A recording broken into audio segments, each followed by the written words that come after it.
Well, the death toll from a Russian missile attack on Kyiv, the largest since last summer, has risen to 12 after more bodies were pulled from under the rubble. Ukrainian rescuers confirming this grim news this Thursday. The rescue and recovery operation continues, of course, with the threat of further strikes, in spite of Donald Trump's social media plea to Vladimir Putin to stop. Let's bring in Gulliver Cragg. Gulliver is our correspondent in Kyiv, joining us now live. Gulliver, tell us about the day where you are.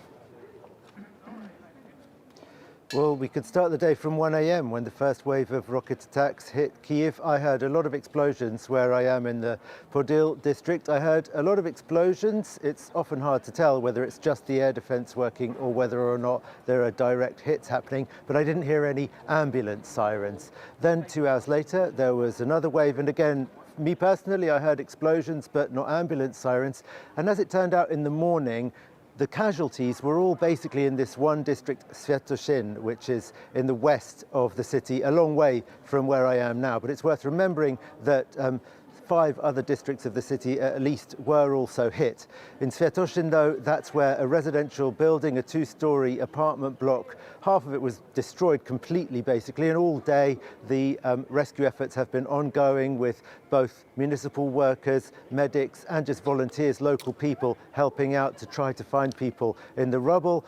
They did manage to find some people who got out alive. There was also, though, a 17-year-old boy whose loved ones were around there thinking that he was also going to make it out alive, but he didn't. By the time they pulled him out, this 17-year-old was dead. And as I think you said, the death toll has now mounted to 12. Police confirmed that the search is ongoing. Rescue operations are still ongoing there. Let's also not forget that it wasn't only Kyiv that was hit. 9 regions of Ukraine were struck overnight, or targeted at least. There were some 215 drones and rockets, all told, that Russia, according to the Ukrainian authorities, launched at the country overnight. And the Air Force here says that they shot down 112 of those. So that's just over half. And I don't know if you remember, a couple of years ago, we were having ratios of 80 to 85% of the targets being shot down by the air defences in Ukraine. So it's a much worse ratio than what they have had in the past.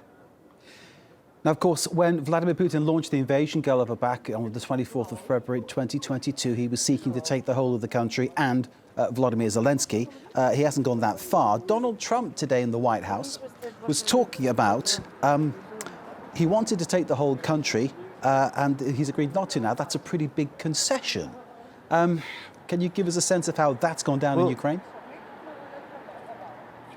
Well, I think leaving aside the idea that it's suddenly now a concession to not try to illegally take over the whole of a country that you've invaded without any cause for the invasion. I mean, I think that one can very strongly dispute, and most people in Ukraine would, that that could be called a concession, even if Vladimir Putin really meant that. But what most Ukrainians think is that it's obvious he doesn't mean it. Even the giving up of Crimea, accepting Russian sovereignty over Crimea. Most Ukrainian analysts interpret that as something that Vladimir Putin is insisting on, not so much because he really wants it, but because he knows the Ukrainians absolutely cannot give it. It's politically and constitutionally impossible without changing the constitution, which would require a bigger majority than there could ever be in the Ukrainian parliament. So it would shatter Ukraine's democracy. So even with this idea of Ukraine accepting Russian sovereignty over Crimea, the way that Ukrainians see it is that this is actually a way to take over the country as well, because it's a ploy designed to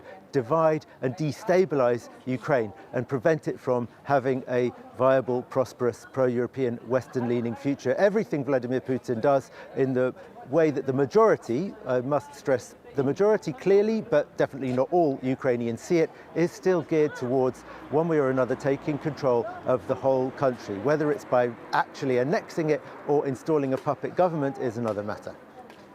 Gulliver Cragg, thank you very much indeed for giving us your insight and analysis, as ever. We'll watch you for